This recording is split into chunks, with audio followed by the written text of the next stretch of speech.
My name is Daniel, and this happened 3 years ago during what was supposed to be a simple weekend camping trip. I've always loved the rain. There's something calming about it. The sound of droplets hitting the tent, the smell of wet earth, the way the world feels quieter. That's why I convinced my younger brother Jake and my best friend Marcus to go camping despite the forecast warning of heavy storms. We drove 6 hours out to a remote forest area, far from any town, far from any signal. The kind of place where you're completely on your own.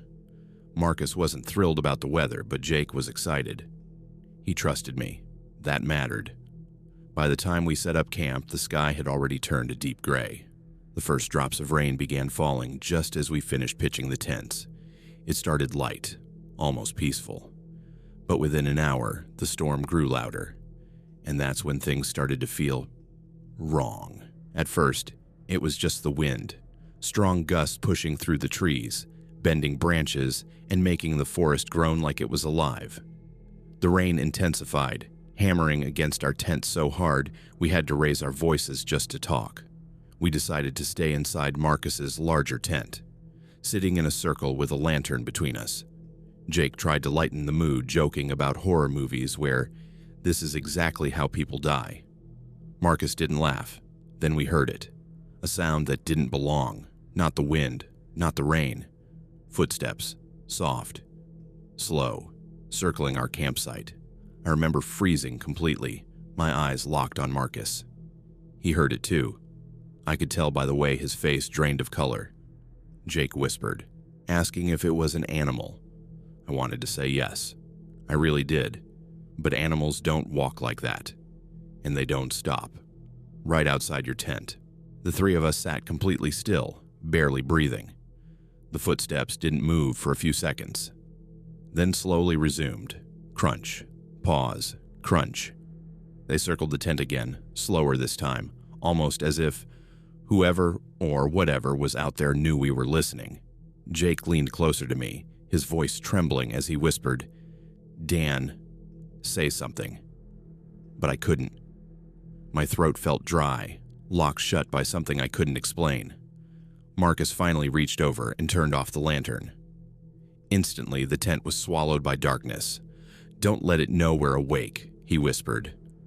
That's when the footsteps stopped again, right behind me. I felt it before I heard anything else. A presence. Close. Too close. Like someone standing inches from the thin fabric separating us. Then came the sound. A slow, deliberate scratch, dragging across the outside of the tent. The scratching continued, slow and uneven, like nails dragging across wet plastic. Jake let out a quiet, panicked breath, and I grabbed his arm, trying to keep him still. Whatever was out there, it was listening. Then it stopped. For a moment, there was nothing but the rain. Loud, endless. And then, a voice, soft, distorted. "Daniel." My entire body went cold. Marcus snapped his head toward me, his eyes wide even in the darkness. Jake shook his head, whispering, "That wasn't me." I didn't say anything. The voice came again, this time closer, almost pressed against the tent wall. "Daniel, come outside." It sounded wrong, not human, like someone trying to imitate a voice they had heard before, but failing. I'd never told anyone we were coming here. No one should have known my name. And yet, something out there did. For a few seconds, none of us spoke.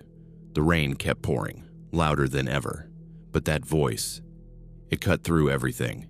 It wasn't just the sound, it was the way it said my name. Slow. Wrong. Like it didn't understand how humans actually talk. Marcus leaned closer to me, whispering, "Don't respond. No matter what happens, don't answer it." I nodded, even though I wasn't sure I could trust my body to stay still. My heartbeat was so loud, I was convinced whatever was outside could hear it. Then the voice changed. "Jake." My brother stiffened beside me, his fingers tightened around my sleeve. "Jake, help me." It sounded exactly like me this time. Perfect. Too perfect. Jake started to move, his body instinctively reacting to what he thought was my voice outside. I grabbed him instantly, pulling him back down. "That's not me," I whispered sharply. Outside, the rain suddenly softened, and the footsteps began again, slow, circling, patient. The footsteps didn't stop this time. They kept circling, over and over like something pacing, waiting for the right moment. The rain had slowed to a steady drizzle now, making every sound outside clearer. Too clear. That's when Marcus slowly reached for the zipper of the tent. "What are you doing?" I whispered urgently. "We need to see it," he said. "If it's a person, we can't just sit here." I knew he was right, but something deep inside me screamed that opening that tent would be the worst mistake of our lives. Still, before I could stop him, he pulled the zipper down just a few inches. Cold air rushed in immediately. For a second, nothing. Just darkness and trees swaying in the storm. Then lightning struck, and in that brief flash of white light, we saw it, standing between the trees, too tall, too still, and smiling. The lightning vanished as quickly as it came, and the forest was swallowed back into darkness. Marcus immediately zipped the tent shut, his hand shaking so badly he fumbled with it twice. No one said a word. We didn't need to. We had all seen the same thing. That thing wasn't human. Jake buried his face into his arms, whispering over and over, "What was that? What was that?" His voice cracked with every repetition. I wanted to answer him, to calm him down, but the truth was, I had no explanation. Then slowly, the footsteps stopped again, this time right in front of the tent entrance. Seconds passed, then minutes. Nothing moved. And just when I started to think it might be gone, the zipper began to move, from the outside, slowly, deliberately, opening. Marcus lunged forward instantly, grabbing the zipper and yanking it back up with all his strength. "Don't let it in," he shouted, his voice breaking for the first time since we arrived. The tent shook violently. Something on the outside pulled back, hard. The thin fabric stretched between us and whatever that thing was. I could hear it breathing now, slow, wet, unnatural. Jake started crying, quietly at first, then louder, unable to hold it in anymore. I pulled him close, my eyes locked on the tent wall as the shape of it pressed closer. Then it spoke again. Not in my voice this time. Not in Jake's. But in something deeper. Older. "Let me in." Each word came out broken, like it was forcing sound through a throat not meant for speech. The rain picked up again suddenly, pounding against the tent. And just like that, the pulling stopped. The presence vanished. But somehow, that felt even worse. For a long time, none of us moved. The rain kept falling, steady and heavy again, masking the silence that had taken over the forest. Whatever had been outside, it was gone. Or at least, that's what we wanted to believe. Marcus was the first to speak, his voice barely above a whisper. "We're leaving. Now." No one argued. We packed blindly, shoving wet gear into our bags without care. Every second spent there felt like a risk. Jake stayed close to me, refusing to even look toward the trees. When we finally stepped outside, the cold hit instantly. The forest looked normal. Just rain, mud, and darkness stretching in every direction, but something felt off. Too quiet, too empty. We rushed toward the car, slipping through mud, hearts racing. I kept scanning the trees, expecting to see it again. That tall figure waiting between them. But it never appeared. And somehow, that made it worse. We didn't stop running until we reached the car.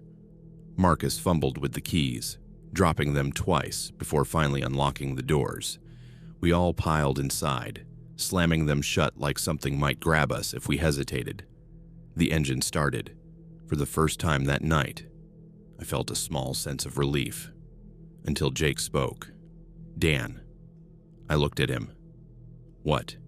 He was staring straight ahead, his face completely pale. "Then who's that?" Slowly, I turned toward the windshield and my blood ran cold.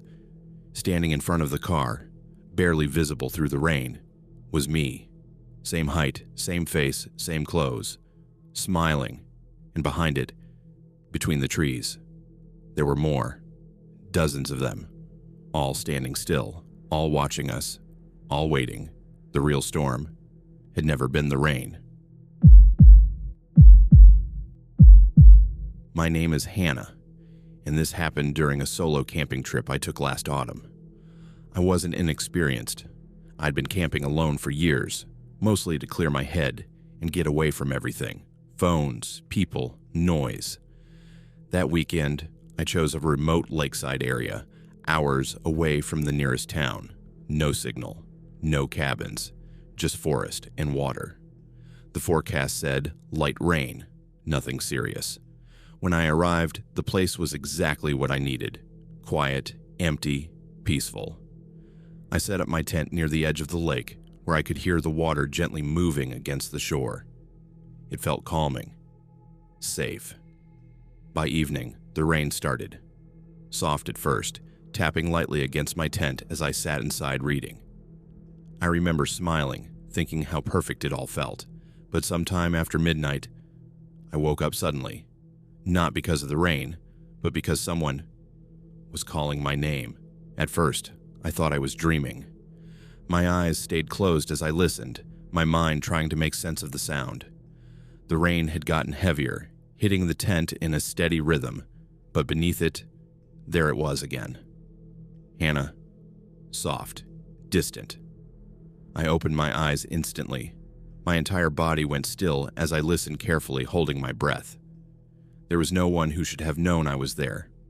I hadn't told anyone the exact location. That was the point of the trip, to disappear for a while.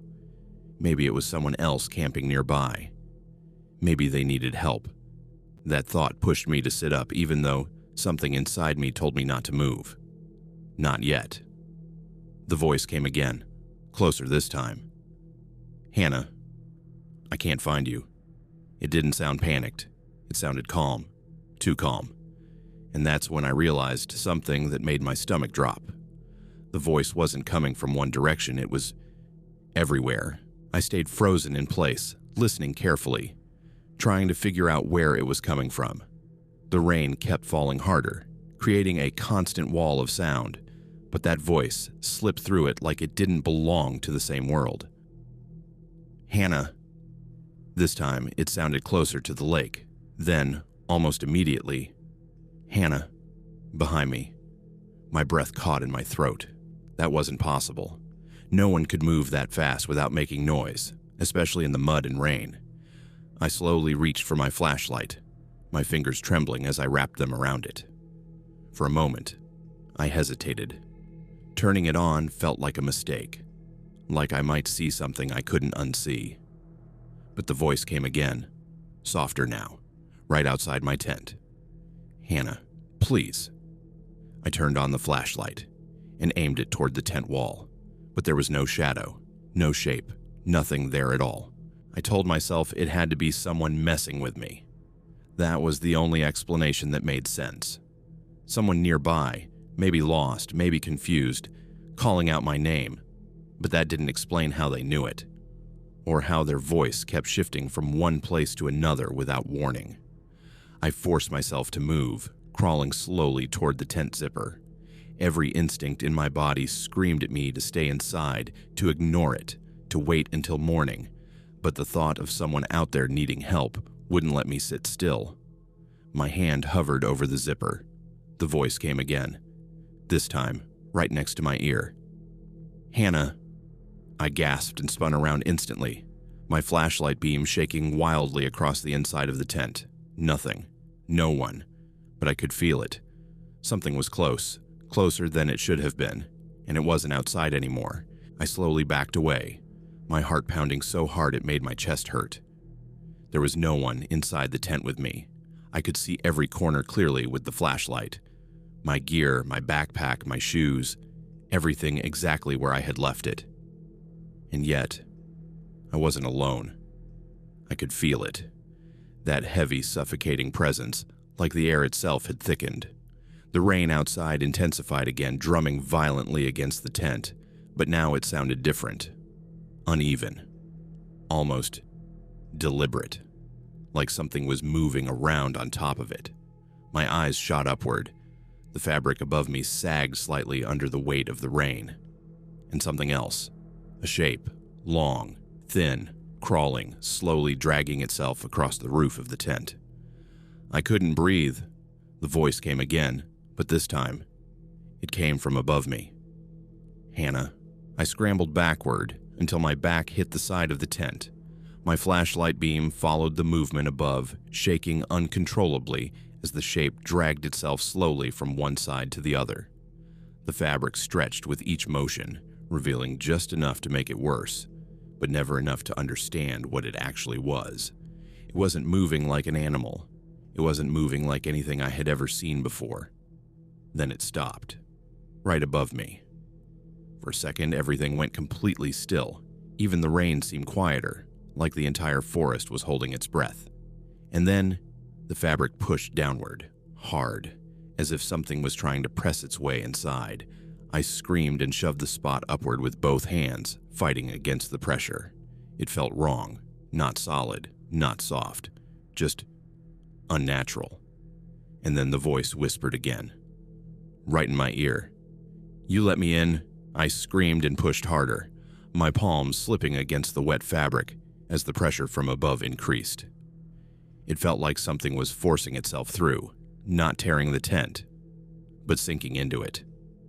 Like the material wasn't a barrier at all. Then suddenly, the weight lifted. I gasped, pulling my hands back as I scrambled away, my entire body shaking uncontrollably.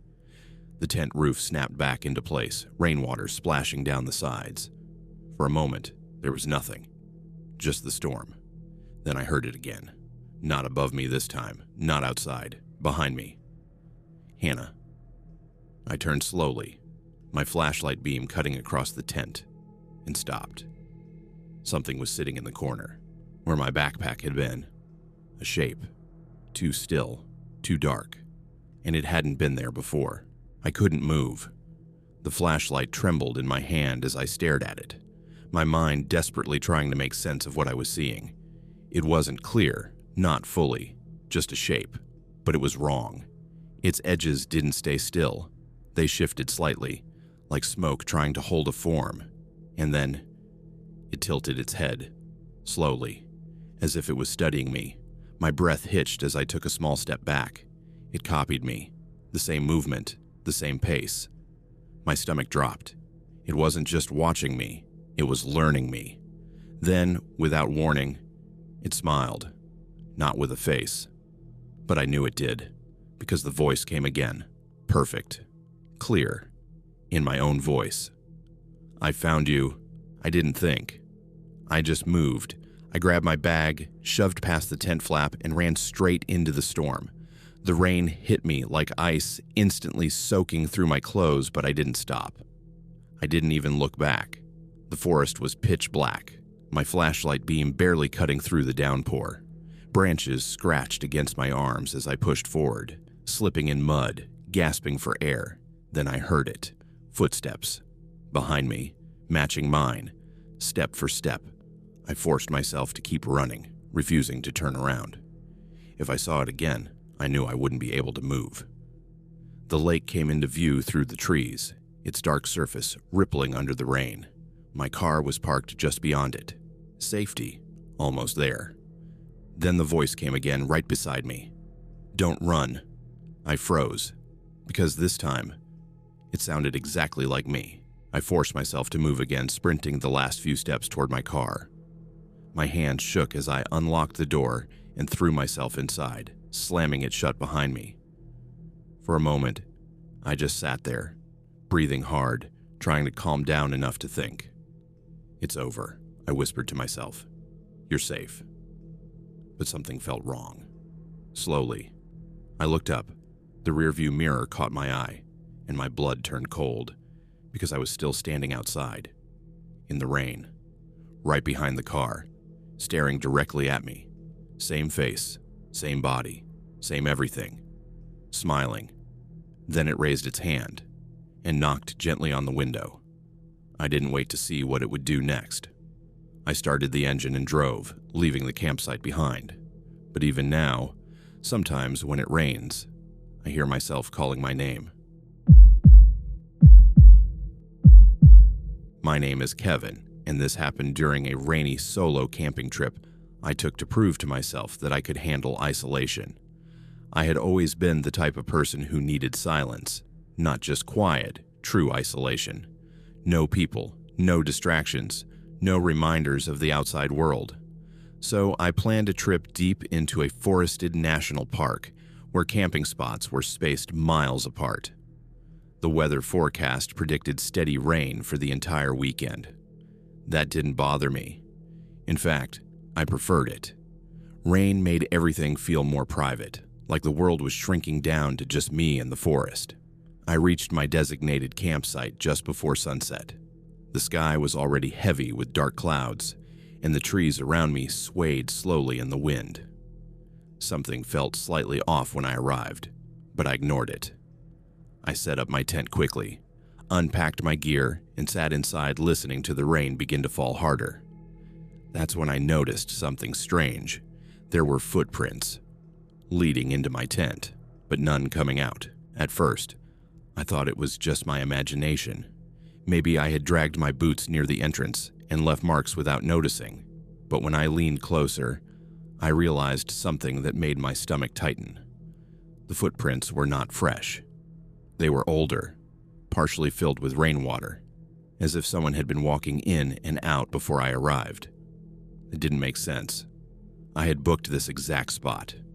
There shouldn't have been anyone here for miles. Still, I told myself it was nothing. Probably an old trail, probably nothing important. I stepped inside the tent and tried to ignore the unease growing in my chest. The rain was getting heavier now, hammering the fabric above me like thousands of tiny fists. I checked my phone. No signal. Of course. Then I heard it. A soft rustle inside the tent. I froze. Slowly, I turned my head toward the corner where my sleeping bag was lying. It looked slightly disturbed, like someone had already been lying there. I stood there for a few seconds just staring at the sleeping bag, trying to convince myself there was a logical explanation. Maybe I had unpacked it earlier without remembering. Maybe the wind had shifted things around while I was outside, but deep down, I knew that wasn't true, because the sleeping bag wasn't just disturbed, it was used. The top layer was slightly compressed, like someone had been lying there recently, and there was a faint warmth to it that I couldn't explain, even though the air inside the tent was cold from the rain. I slowly reached out and touched it. A mistake. It felt different. Not like fabric that had been sitting empty. It felt like it still carried weight, like something had just gotten up moments ago. That's when I heard it. A soft inhale right behind me. I froze completely, my entire body locking in place.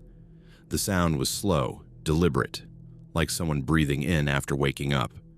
And I realized something terrible. I was no longer alone in my tent.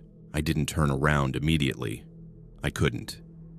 Every instinct in my body was screaming at me to move, to run, to do anything, but my muscles refused to obey. The breathing behind me continued slow and steady, as if whoever it was had no urgency at all. Then a voice spoke. Low. Calm. "You're late." My throat went dry instantly. That wasn't a question, it sounded like a statement, like I was expected. Slowly, I forced myself to turn my head. There was nothing there, just the corner of the tent. And my backpack, but the sleeping bag had shifted again, closer to me now. I stumbled backward, nearly falling, my flashlight shaking wildly as I scanned every inch of the tent. Nothing was visible, yet the presence was undeniable. Then the fabric behind me bulged slightly, as if something had leaned against it from the inside. And the voice came again, closer than before. "We've been waiting." I backed away until my shoulders hit the tent wall, my breath coming in short, uneven bursts. The rain outside had grown heavier again, but inside the tent everything felt unnaturally still, like the world had paused just to watch what would happen next. The sleeping bag shifted again. This time, more clearly, not sliding, but moving, like something underneath it was adjusting its position, getting comfortable. I raised my flashlight with shaking hands and pointed it directly at it. For a second, nothing changed. Just fabric, shadows, and the faint outline of my gear. Then I saw it. A slight indentation forming where no human shape should fit. Too narrow, too long, wrong in every way. And then it slowly began to rise. Not standing up, not crawling, just unfolding, like it had been folded into itself the entire time. My mind refused to process what I was seeing. I wanted to scream, but my voice wouldn't come out.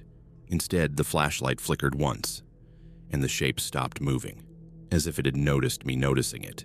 The silence that followed was worse than the movement. No rain sound seemed to reach inside anymore. No wind, no rustling, just that unbearable quiet pressure of something aware of me. Then the sleeping bag moved again, suddenly, sharply. It didn't unfold this time, it jerked, like something inside had decided it no longer needed to hide. I stumbled backward and hit the zipper of the tent, instinctively reaching for it.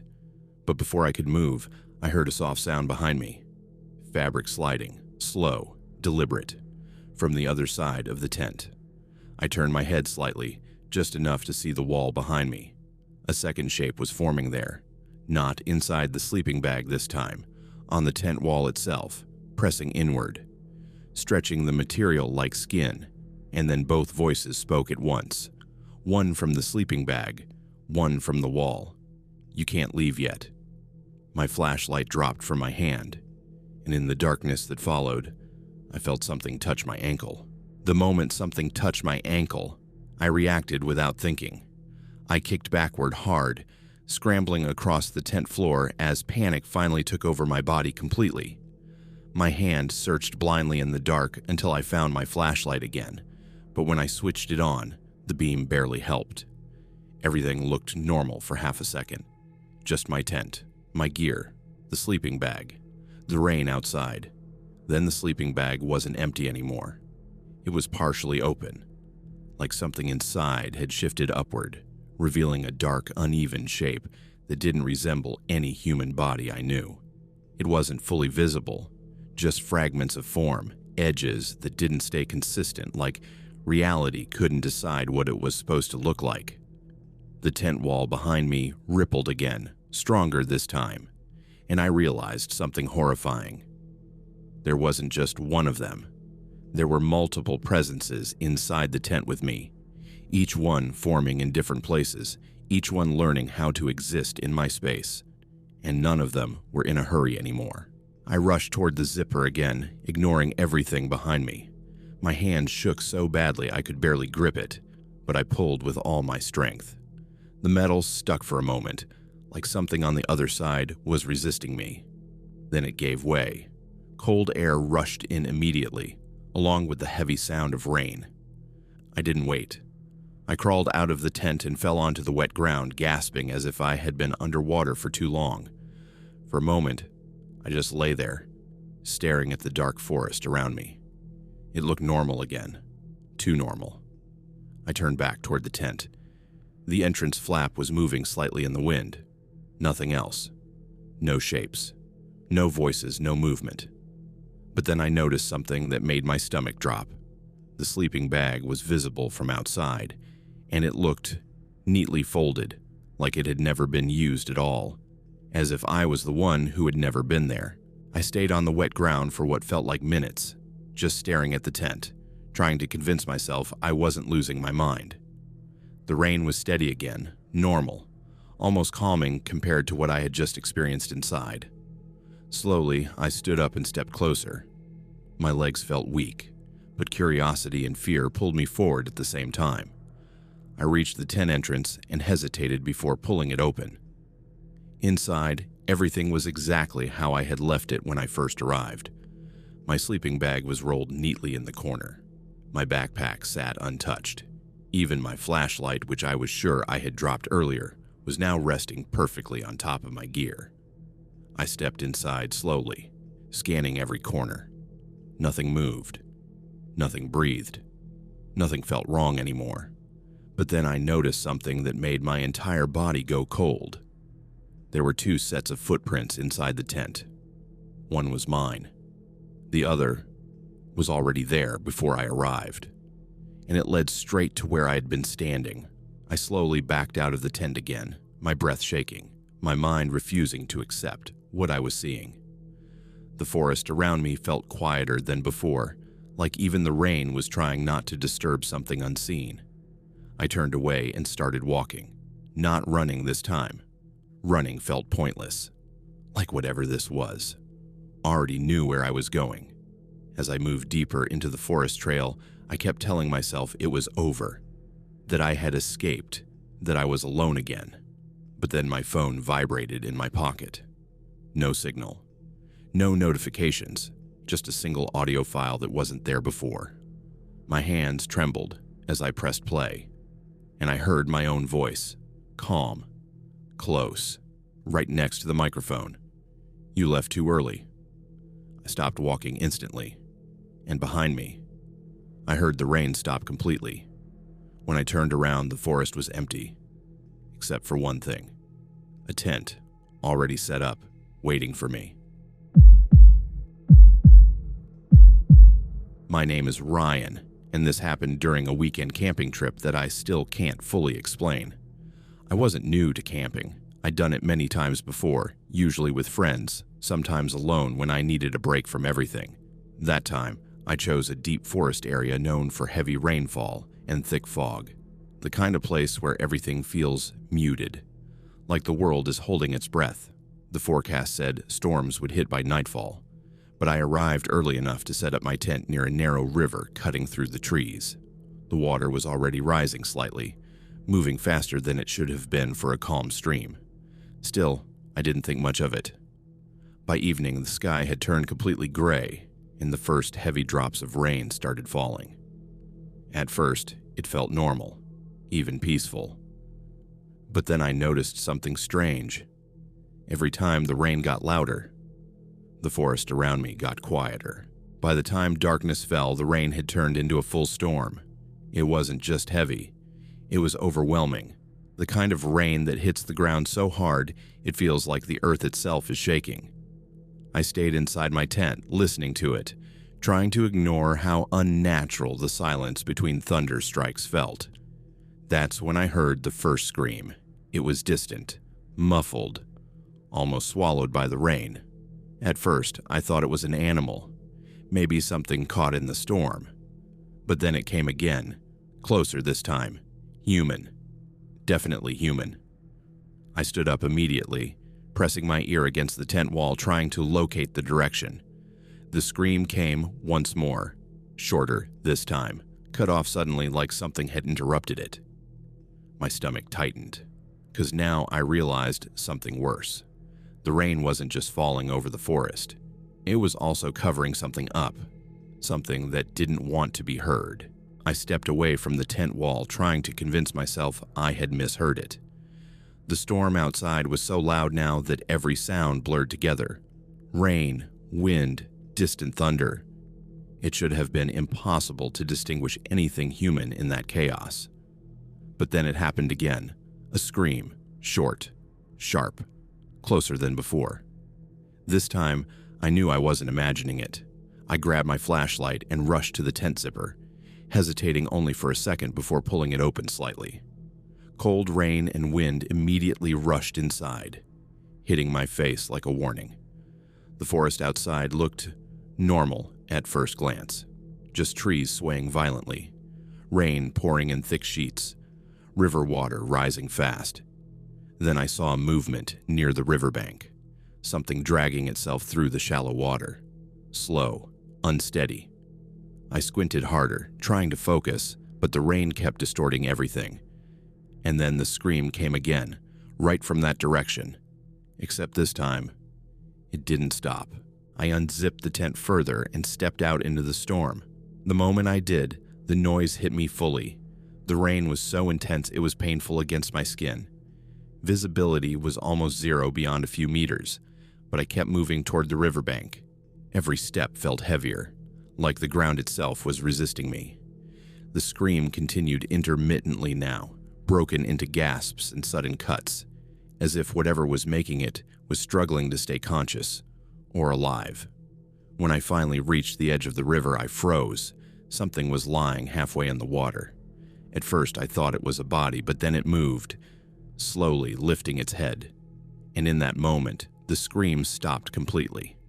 The silence that followed was worse than the sound, because whatever I was looking at wasn't reacting like a human anymore.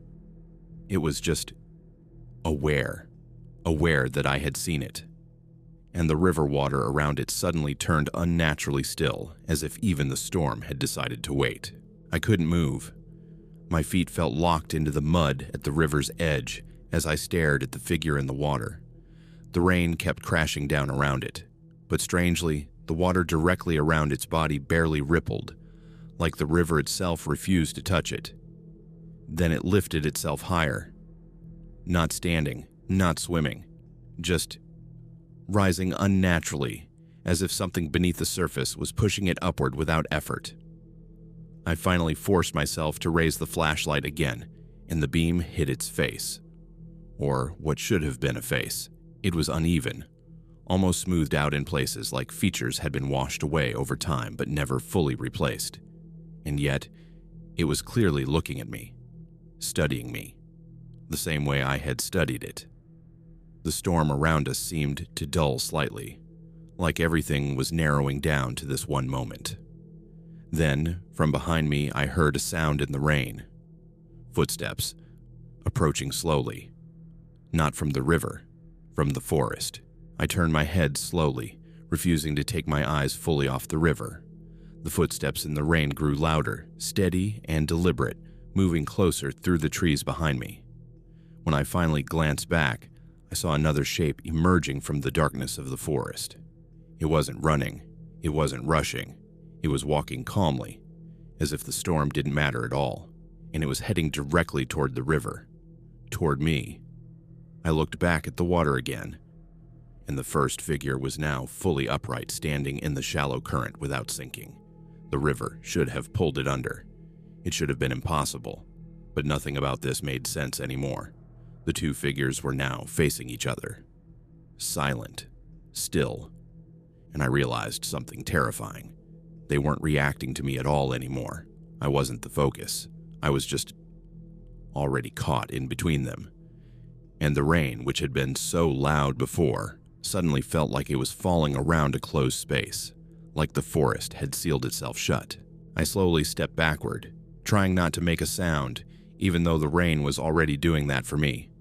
My boots sank deeper into the mud with every movement, and I could feel my heart pounding so hard it blurred my thoughts. The two figures didn't move toward each other anymore. They just stood there, perfectly still, as if waiting for something to happen between them. Then the one from the river turned its head slightly, toward me. Not fully. Just enough to acknowledge I was still there. The forest behind me felt suddenly tighter, like the space had shrunk without warning. I tried to turn and run, but the moment I shifted my weight, the sound of footsteps behind me stopped me instantly. Something was now standing directly behind me, close enough that I could feel its presence in the rain, but I didn't dare look back, because I already knew what I would see. And the worst part was, the rain had started to fall more gently now, like it was trying not to disturb whatever was about to happen. I finally forced myself to turn just slightly, just enough to catch a glimpse behind me. There was nothing clearly visible, no face, no shape, just a distortion in the rain, like something was standing in the exact outline of a person, but refusing to fully exist in the same way everything else did. And then it spoke, not loudly, not aggressively, just calmly, like it had been waiting a long time to say it. You heard it too late. My stomach dropped instantly. Before I could react, the figure in the river began moving again, slowly stepping forward, each step creating almost no splash at all. At the same time, the one in the forest took a single step closer toward me. They were closing in from both sides now, not rushing, not hunting, surrounding. And that's when I realized the truth that made my breath stop completely. The screams I heard earlier weren't coming from victims anymore. They were coming from me. Even though I hadn't screamed, not yet, I took a step back, but there was nowhere left to go. The river was behind me, the forest was in front, and whatever those things were had narrowed the space between them like a closing trap. The rain was almost silent now. Not gone, just muted, like it was happening far away instead of all around me. That silence made everything worse because I could hear my own breathing clearly. And something else mixed into it. Another breath, matching mine. The figure from the forest was now only a few steps away. The one from the river stood just behind my shoulder, close enough that I could feel a cold pressure in the air beside me. I finally closed my eyes for a second, hoping I would wake up somewhere else, anywhere else. But then I heard it again, the scream. Except this time it didn't come from the forest. It came from inside my own head, repeating what I was about to become. And in that exact moment, something gently touched my back. I opened my eyes. The river was gone. The forest was gone. Even the rain had stopped completely. I was standing in an empty clearing, dry ground beneath my feet, like the storm had never existed. My clothes were dry. My tent was gone. The river wasn't even there anymore. Just silence. And then I saw it. A small handheld recorder lying on the ground in front of me, still blinking red as if it was recording. My hand shaking, I picked it up and pressed play. At first, there was only static.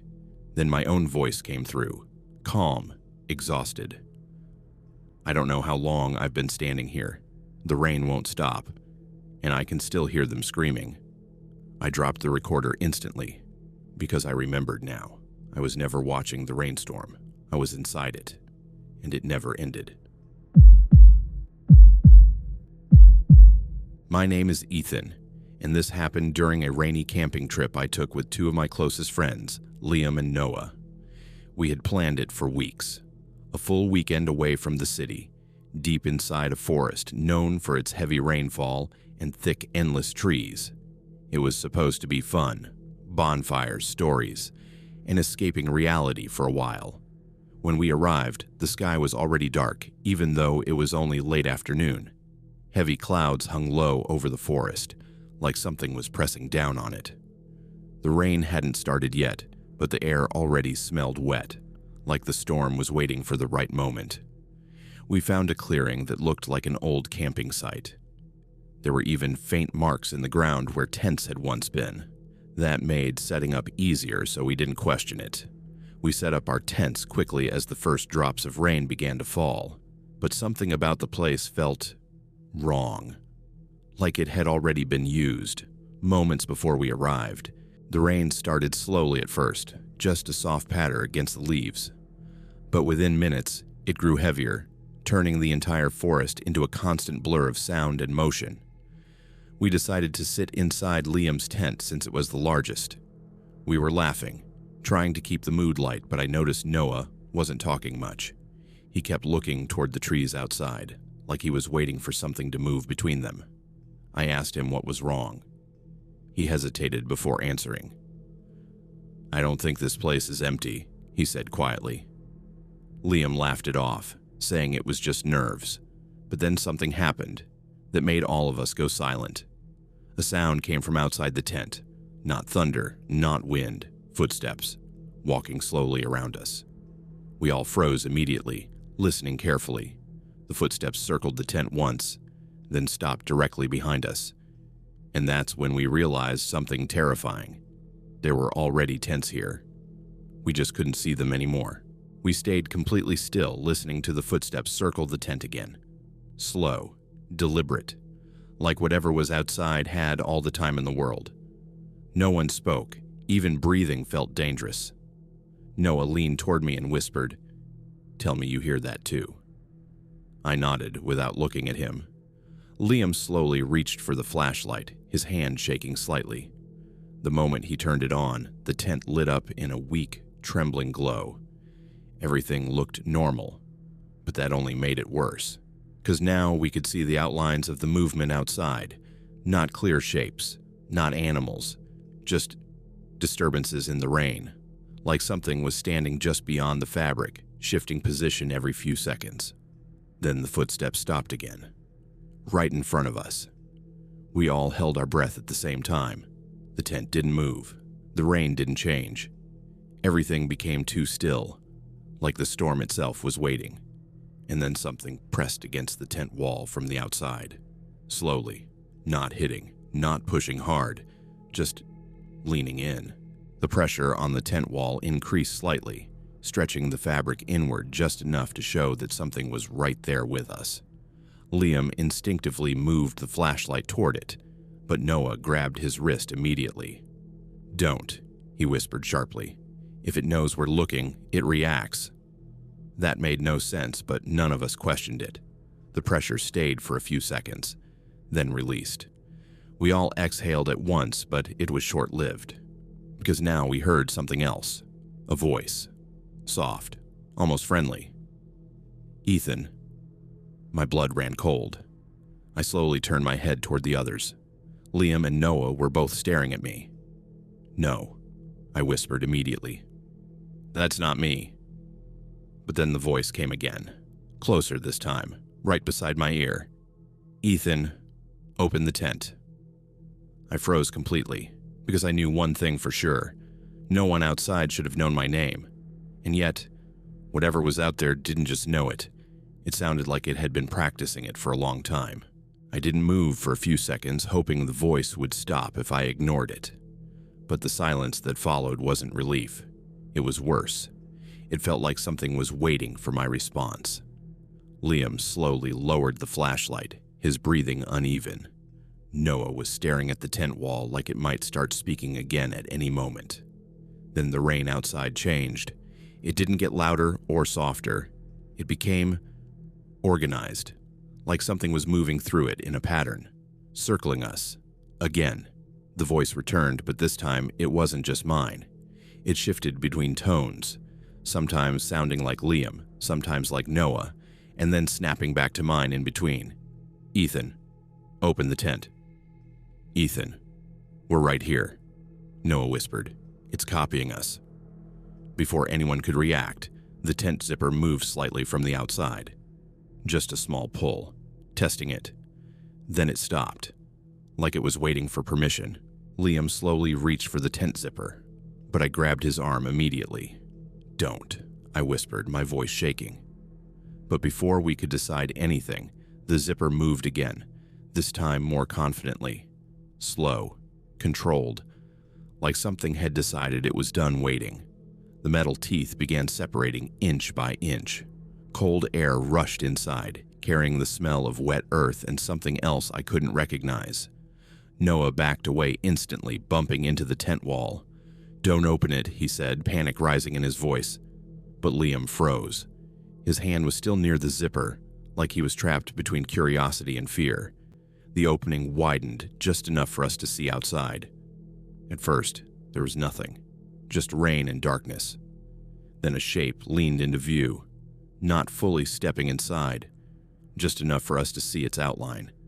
And it spoke again, calm, familiar. We finally found our tent. The moment it said that, Liam slammed the zipper shut so hard the entire tent jolted. We all stumbled backward, breathing heavily, staring at the sealed entrance like it might burst open at any second. Outside, the rain continued as if nothing had happened. No reaction, no rushing footsteps, just steady, endless rainfall. But the calm didn't feel natural anymore. It felt staged. Noah whispered, "It didn't say your tent. It said our tent." That made my stomach drop, because suddenly I remembered something I hadn't noticed before. The sleeping bags. They weren't arranged how we had left them. Liam's was slightly unrolled. Noah's was moved closer to mine, and mine was already partially open, like someone had been inside it earlier. Before I could say anything, we heard a movement again. Not outside the tent this time. Inside. A slow shift of fabric, just behind us. Like something was settling in, getting comfortable. We turned slowly, one by one. Nothing was visible at first. Just our gear, sleeping bags, and shadows stretching unevenly across the tent floor. But then the flashlight flickered, and in that brief interruption of light, Something was sitting in Liam's sleeping bag, not fully formed, not clearly defined, just a shape that didn't belong in any human posture, as if it was still deciding how to exist. Liam stumbled backward, knocking into Noah, who nearly fell. I couldn't even breathe properly. I just kept staring at it, hoping it would disappear if I didn't acknowledge it. Then it moved. A slow adjustment, like it was stretching after a long sleep. And then it spoke again. But this time, it wasn't copying our voices anymore. It sounded like all three of us at once, layered, broken, wrong. You finally came back. The flashlight died instantly, and in the darkness that followed, we realized something terrifying. We weren't the ones visiting the camp. We were the ones returning to it. In the darkness, none of us moved. Even breathing felt like it could make things worse. The rain outside continued steadily, but inside the tent everything felt suffocatingly still, like the air had thickened around whatever was sitting with us. Then Liam whispered, "We need to run." But there was nowhere to run to. The shape in the sleeping bag slowly shifted again, rising slightly as if reacting to his words. Noah grabbed my arm tightly, his nails digging into my skin without realizing it. Then the voice returned, calm, layered, and disturbingly close. "You already left once." I shook my head instinctively. "What is it talking about?" I whispered. But deep down, something in me felt wrong, familiar, like I had heard that voice before. Not tonight, but somewhere I had already forgotten. The tent suddenly felt smaller. The walls seemed closer than before, pressing inward slightly with each passing second. And then I noticed something that made my stomach drop completely. There were more sleeping bags than before. 3 had become 4. I don't remember who moved first. I just remember the moment everything broke. The tent zipper opened violently on its own, and cold rain and wind rushed in like something had finally decided to let the outside world back in. We all scrambled toward the opening at once, pushing past each other in panic. I fell out into the mud and rolled, gasping for air, the forest spinning around me in flashes of lightning. Liam and Noah were somewhere behind me, but I couldn't focus. I just ran, through the storm, through the trees, away from the camp. I didn't stop until I collapsed near what I thought was the edge of the forest road. When I finally looked back, there was no clearing, no tents, no fire marks, nothing. Just forest, endless forest, like nothing had ever been built there at all. But then my phone buzzed in my pocket. One new photo. I opened it. It was us, sitting inside the tent, all 3 of us, smiling, and behind us, there was a 4th person, already looking at the camera. My name is Tyler, and this happened during a rainy hiking and camping trip in a remote mountain forest. I went there with my cousin Aaron. We weren't beginners. We had done several outdoor trips before, but this one felt different from the moment we entered the trail. The deeper we walked into the forest, the quieter everything became, as if even the birds had decided not to follow us. The sky had already turned dark gray, even though it was still early afternoon. Heavy clouds were gathering above the mountains, promising a long night of rain. We planned to reach a small camping spot near a cliffside lake, a place that was supposed to be scenic and peaceful. But when we arrived, we noticed something strange. The ground was already disturbed, like someone had been camping there recently and left in a hurry. There were burnt logs in a fire pit that still looked fresh, and footprints leading into the forest, but none coming back out. We should have left immediately. I know that now.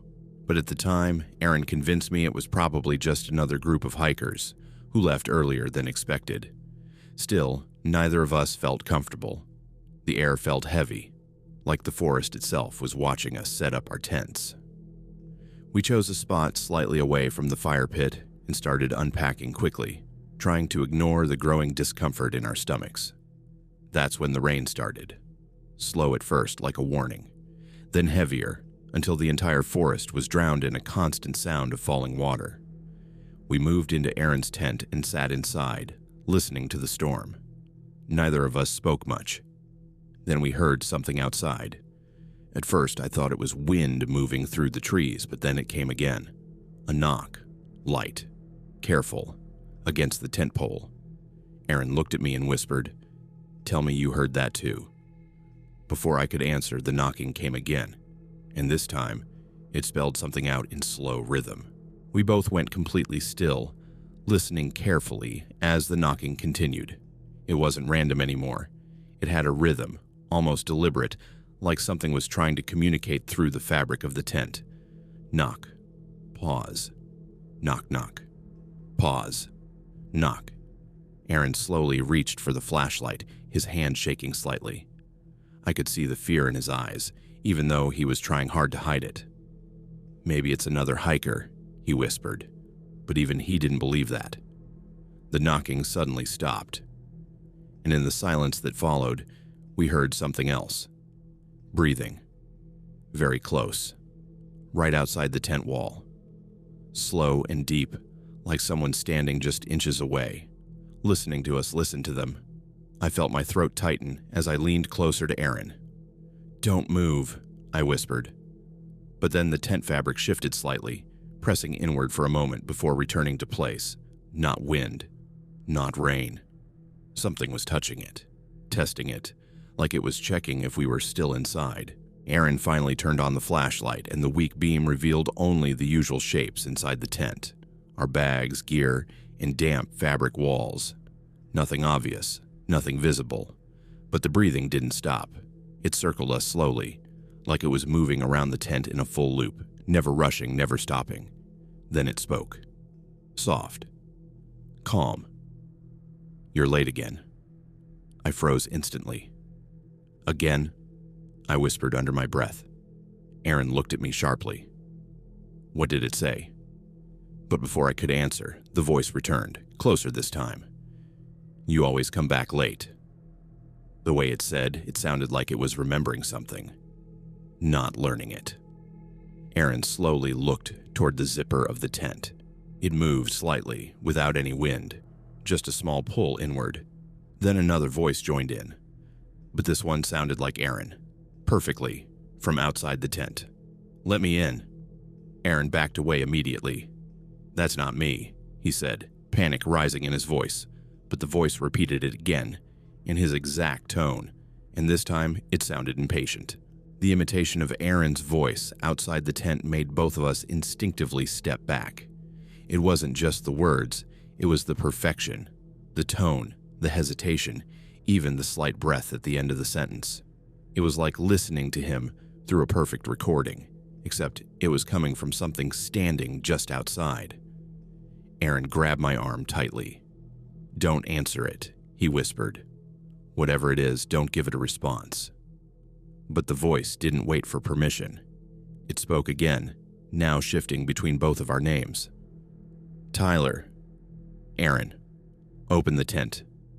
The rain suddenly grew heavier, almost violently, as if reacting to the command. The entire fabric of the tent trembled under the pressure of wind and water, and for a moment, it felt like the world outside was collapsing inward. Then the zipper moved again. Not a small pull this time. A slow, steady opening, like something had finally decided it was done waiting for us to choose. And Aaron, frozen in fear, whispered something I'll never forget.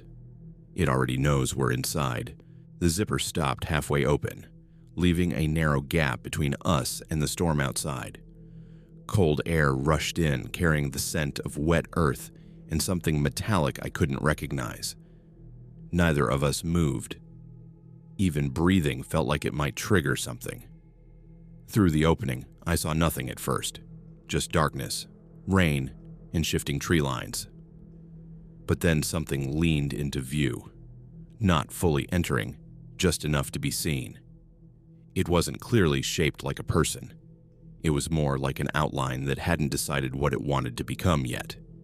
And yet, it was unmistakably looking at us. Aaron whispered, "Close it.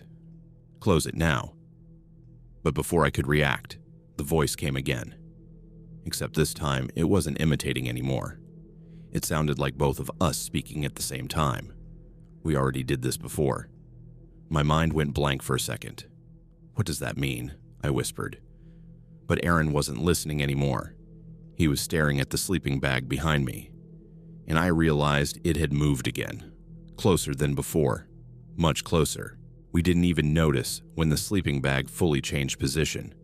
One moment, it was near the corner of the tent, and the next, it was almost between us, like something underneath it had quietly dragged itself closer without making a sound. Aaron took a shaky step backward, his flashlight beam flickering as his hand trembled. "Tyler." "It wasn't there like that before," he whispered. I wanted to answer, but my throat felt completely locked. The air inside the tent felt heavier, like every breath was being watched. Then the sleeping bag shifted again.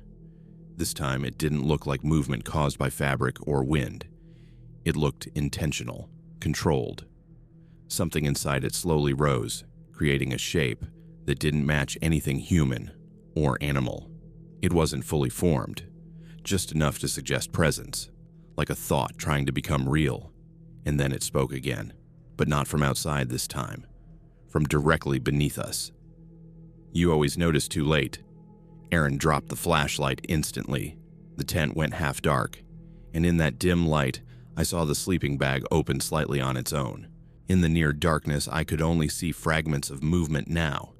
The sleeping bag wasn't just opening, it was unfolding in a way that made no physical sense, like something inside was stretching beyond human limits without ever fully revealing itself. Aaron backed into the tent wall, breathing heavily. "This isn't real," he kept repeating, but his voice didn't sound convinced anymore. Then the tent zipper closed on its own, slowly, deliberately.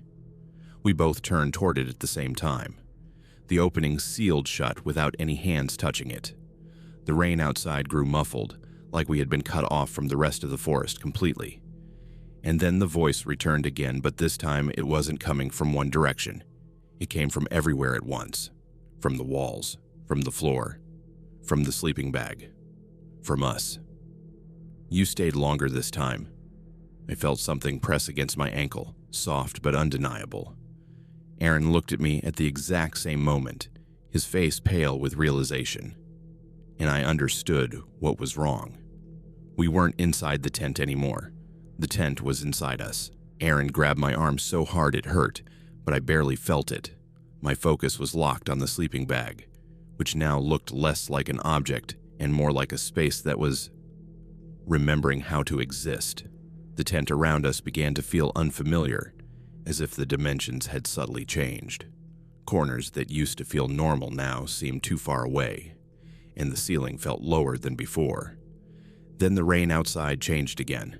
It didn't stop, but it became distant, muffled, like it was happening somewhere we could no longer reach. Aaron whispered, "We need to run." But when he turned toward the zipper, it was gone. No seam, no opening, just continuous fabric where the exit used to be. I stepped forward and pressed my hand against it. It felt normal at first, until it wasn't, because beneath the surface, something pressed back. Slowly, gently, like it recognized me. And then the voice came again, softer this time, almost satisfied. "Now you understand. I don't remember deciding to move. I just remember everything collapsing into motion at once. The sleeping bag unfolded completely, but there was nothing inside it I could clearly identify. Just absence shaped like something that used to be alive. The tent walls began to ripple inward, not tearing but reshaping, like the space itself was being rewritten around us. Aaron screamed my name, but his voice sounded distant, like it was coming through water. I reached for him, but my hand passed through him slightly, like he wasn't fully anchored anymore. Then the storm returned. Not outside, inside the tent. Rain poured down from nowhere, soaking us instantly. And in that moment, I realized we were no longer in the forest. We were inside the memory of the forest. The last thing I saw was Aaron looking at me, slowly fading into the darkness, whispering, "We never left the first night." and then even that disappeared. Now, sometimes when it rains, I can still feel the fabric around me tightening again, like the tent is remembering where I belong. My name is Jason, and this happened during a rainy camping trip I took with my girlfriend, Emily, and her younger brother, Cole. We chose a forest that was known for being quiet and isolated, the kind of place where people went to disconnect from everything. No phone signal, no nearby roads, just miles of dense trees and winding trails. It sounded perfect at the time. We reached the campsite just before sunset. The sky was already heavy with dark clouds, and the air felt unusually still, like the forest was waiting for something to happen. Setting up the tents was easy enough, but something about the clearing bothered me. The ground was too flat, too clean, almost like it had been maintained recently. But there were no signs of any official campsite markers. Emily brushed it off, saying I was overthinking it. Cole was just excited to be outdoors. By nightfall, the rain started. Soft at first, tapping gently on the leaves. But then I noticed something strange every time we spoke. The forest got quieter. We were sitting inside Emily's tent when the rain became heavier. The sound outside turned into a constant roar, but the space inside felt strangely insulated, almost too quiet between our conversations. Cole was the first to notice something odd. "Did you guys hear that?" he asked. We all paused. At first, I thought it was thunder. But then it came again, a faint sound, like someone whispering just outside the tent. Emily laughed nervously, saying it was probably wind moving through the trees. But Cole shook his head immediately. No, it said my name. That made everything go silent. I leaned closer to the tent wall, trying to listen carefully. The rain was loud, but underneath it, I could definitely hear something else. Soft, broken, repeating. Cole, Cole, Cole. I stepped back instantly. "That's not wind," I whispered. And then the whisper changed. It wasn't just calling his name anymore. It was repeating everything we had said earlier, word for word. We all froze at the same time, listening carefully as the whispering continued outside the tent. It wasn't random anymore. It was structured, deliberate, like something was replaying our conversation back to us in perfect order. Cole grabbed my sleeve tightly. "Jason, that's not normal," he whispered. I nodded slowly, my eyes fixed on the tent wall. The fabric barely moved in the rain, but the sound behind it felt closer than it should have been, like whatever was speaking was pressed right up against us. Emily tried to stay calm, but I could see the fear building in her eyes. "Maybe it's another group nearby," she said, though her voice didn't sound convinced. Then the whispering stopped. Complete silence followed. For a few seconds, even the rain seemed quieter. And then something new happened. The tent zipper moved slightly from the outside. Just a small testing pull. Cole immediately stepped backward. "Don't open it," he said quickly. But before any of us could react, the zipper pulled again. Longer this time. Deliberate. Like something had decided it was done waiting. Emily grabbed my arm tightly. "Jason, lock it," she whispered urgently. But the zipper didn't stop moving. It wasn't being pulled aggressively. It was being opened with patience. Like whatever was outside already knew there was no resistance left. The opening widened just enough for cold air to rush in. The rain sound became louder for a moment, and I caught a glimpse of the forest outside. Nothing obvious was there, just darkness and trees swaying in the storm. Then Cole whispered, "It's not alone." I turned toward him instantly. "What do you mean?" He pointed shakily toward the opening, and that's when I saw it. Not one shape, but several faint distortions in the rain, standing at different distances like they had always been there and were only now becoming noticeable. Then the whisper returned, but this time it wasn't repeating us anymore. It was speaking directly. "We learned your voices." Emily stepped back slowly. "Jason, we need to leave. Now." But the tent flap suddenly dropped shut on its own, and everything went silent again. The sudden silence inside the tent was unbearable.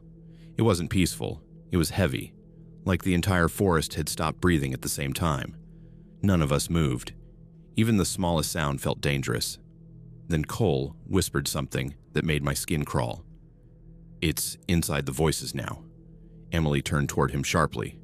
"What does that even mean?" she asked, but her voice was barely holding together. Before he could answer, the whispering started again. But this time, it wasn't coming from outside. It was coming from us, from all directions at once. Our own voices layered together, repeating fragments of everything we had said earlier. Not perfectly, slightly wrong, delayed, stretched in unnatural ways. I looked at Emily. Her lips weren't moving, but I could hear her voice clearly saying my name. Cole backed into the corner of the tent. "Stop listening to it," he said urgently. "It's learning us when we listen." The moment he said that, the tent fabric tightened slightly around us, like something outside had reacted. Not angry, interested. The whispering didn't stop. It evolved. Now it wasn't just repeating us. It was predicting what we were about to say. Emily opened her mouth to speak, and the voice outside said her sentence a second before she did. She froze immediately, unable to finish it. Cole shook his head violently. "Don't think out loud," he whispered. "It's copying thoughts now." That's when the flashlight flickered. Once, twice. Then it dimmed to a weak glow. And in that fading light, I saw something that made my stomach drop. The shadows inside the tent were no longer matching us properly. Mine moved half a second too late. Emily's shifted in the wrong direction. Cole's shadow didn't fully align at all. It looked like it was trying to decide how to exist. Then the voice spoke again, but this time it wasn't scattered. It was focused, calm, direct. "We are almost correct now." Emily grabbed my hand tightly. "Jason, what is it talking about?" But I didn't answer, because I realized something even worse. The forest wasn't outside the tent anymore. It was inside the sound. The tent suddenly felt smaller, like the walls had shifted inward without us noticing. I could see Emily struggling to breathe normally, her eyes darting around the corners, as if expecting something to appear in every shadow at once. Cole was the first to notice the change outside. "The rain stopped," he whispered. At first, I didn't believe him. The sound was still there, but when I focused, I realized it wasn't rain anymore. It was something imitating it. A perfect, rhythmic noise layered across the forest. Then the fabric behind Emily pressed inward slightly. Not a gust of wind, not pressure from outside weather, something leaning. Emily stumbled backward toward me. "Jason, tell me that's not what I think it is," she said, voice shaking. But I couldn't answer, because I could now see faint outlines forming in the walls themselves. Not outside the tent anymore, inside the material, like the forest had started growing through it. Cole backed into the corner. "It's done copying us," he said quietly. I looked at him. "Then what is it doing?" He swallowed hard. "Now it's choosing which version of us stays." The words, "choosing which version of us stays," didn't make sense at first. But then the shadows around us started behaving differently. Emily's shadow began to separate slightly from her body, like it was being pulled away by an invisible force. She noticed it and immediately grabbed my arm tighter. "Jason, just don't let go," she whispered urgently. Cole's voice broke the silence. "It's testing us. It's seeing which one feels real." Then the tent zipper moved again, but this time from the inside. Slow, deliberate, as if something had already accepted that it was no longer outside at all. The air inside the tent felt heavier, thicker, almost layered. I could hear overlapping versions of our breathing, some slightly delayed, some ahead, some completely out of sync. Emily suddenly whispered, "I think I'm disappearing." And for a split second I saw it too. Her edges, her outline flickered like a weak signal. Then the voice returned. Not from anywhere specific, but from the space between us. "She's less stable." Emily clutched my hand so tightly it hurt, but I could feel her grip weakening slightly, like something was pulling her away from me in invisible threads. Her voice trembled as she repeated, "Jason, Don't let go. Don't let go. But even as she spoke, her words started to overlap with another version of herself, slightly delayed, slightly wrong, like an echo trying to catch up. Cole moved closer to us, panic in his eyes. It's separating us, he whispered. It's figuring out which version is stable. The tent walls suddenly bulged inward again, but this time not randomly. They formed shapes that matched us too closely, too accurately, like the forest was sculpting copies inside the fabric. Then Emily gasped softly. I can feel another me, she whispered, and for a split second I saw it too. Behind her, faint and unfinished, another silhouette standing where she stood, slightly out of sync, like it was still learning how to be her. The voice returned, calm and certain. One will remain. Everything happened at once. The tent lights flickered out completely, plunging us into darkness broken only by faint lightning outside. In that brief flash, I saw it clearly. Emily's form splitting into two overlapping versions, one fading, one solidifying. Cole screamed, "Run!" But there was nowhere to run. The tent wasn't a space anymore. It was a decision being made around us. Emily turned toward me one last time, tears in her eyes. "Jason, if I forget you, don't follow me," she whispered. Then the storm outside suddenly stopped completely, and so did she. Not falling, not disappearing, just becoming still, like she had been accepted into something else. When the light returned, Cole was gone. The tent was empty except for me. Outside, the forest was silent, clean and perfectly still, like nothing had ever happened. But as I stepped out, I saw 3 sets of footprints leading into the trees. Only one came back, and it wasn't mine.